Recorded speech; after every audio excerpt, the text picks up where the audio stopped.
Hello, my name is John Vessels, and I hope this video is going to be helpful to you. Its intention is to help you in your preparation for teaching this as a course in your local congregation.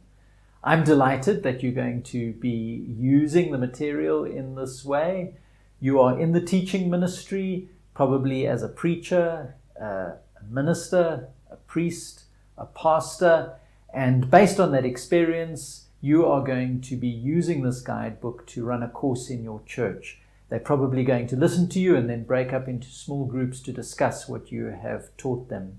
I'm delighted that you're going to be using this guidebook for that purpose. It was originally put together with this in mind, to run courses in churches, so I'm very happy. So, without further ado, let's get on to this video, your preparation as teacher of this course.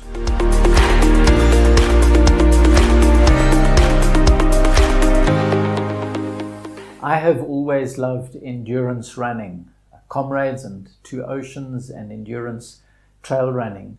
Preparing for endurance events is very similar, except each race also has certain unique aspects to it, depending on how technical the race is, its distance, how much hill climbing, and that will determine specifics to the preparation. In the same way, preparing to teach a course in the church can be very similar, but each course will also have certain unique aspects to it that need to be prepared for in a special way. And that's what this video is going to focus on, what is unique about this course and the way in which that will affect your preparation.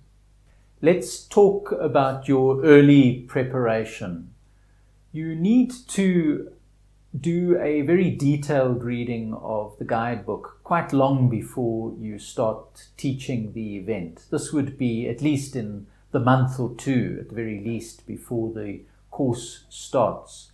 In your detailed reading, you're going to be looking at the footnotes carefully. You're going to be looking up all the biblical references carefully. You're going to be developing a working knowledge with the content of the guidebook.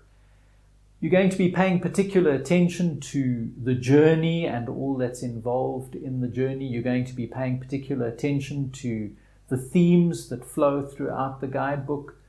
You're also going to be paying attention to what is it that you're finding difficult about the concepts, and obviously spending more time with them until you feel that you have a working knowledge of them.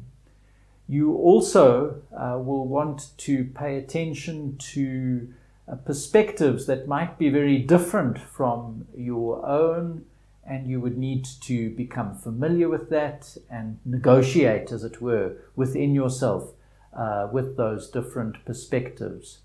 You'll also want to have a look out for what's new for you, what new learnings there are, so that you are able to teach them.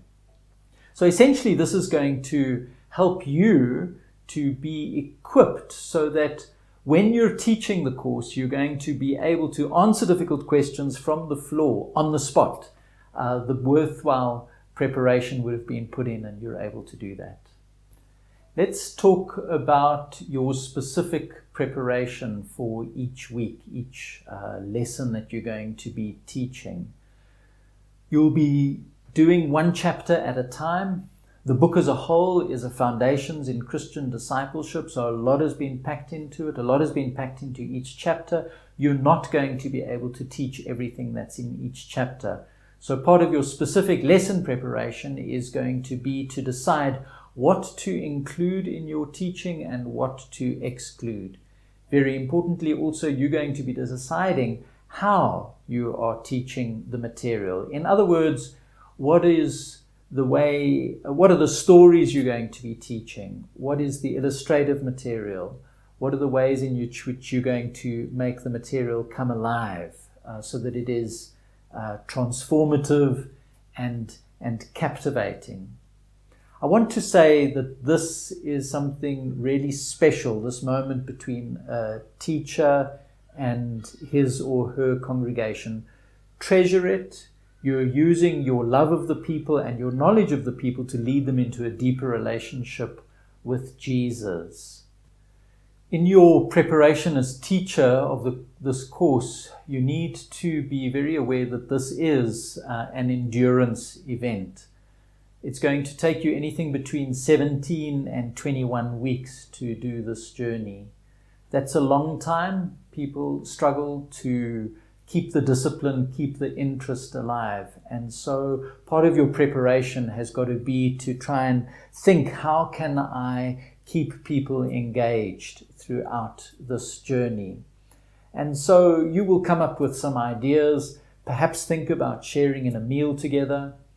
It will be good to have a way in which you're communicating during the week in between each lesson with those who are attending the course, either by email or some other form of communication.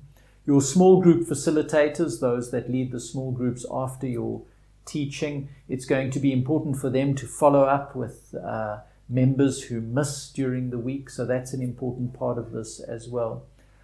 Obviously, key to it is going to be, how are you teaching this material? Are you teaching the material in an engaging and relevant way that keeps them fascinated?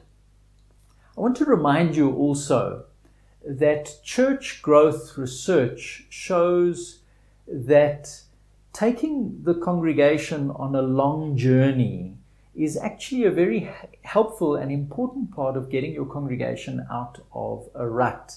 It gives them the sense of a journey, it gives them the sense of a quest, it gives them a sense of going from A to B.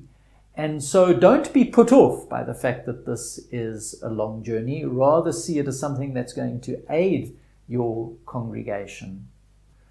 What if you disagree with something that's in the guidebook? How are you going to handle that as a teacher? It's an important moment. The people who are attending your course look up to you as the teacher and respect your opinion. They've got the guidebook themselves. They will be able to see that there's a difference between your view and my view. So you can't just gloss over it and ignore it. You have to deal with it. I encourage you to deal with it in a way that's empowering for them. Explain to them as best as you can why I see things the way I see them, and then explain to them why you see things the way you see them. And then help them journey with the two opinions. There'll probably even be more than just two opinions. If you handle this well, it can help mature your congregation. You will find it very helpful to give homework to the people who are attending your course. It won't be essential, but it'll be really helpful for them to read the chapter before you teach on it. That's going to help them ask intelligent questions and engage with the material in a deeper way. So each week, explain to them what you're going to be doing the next week and what material they need to read in preparation.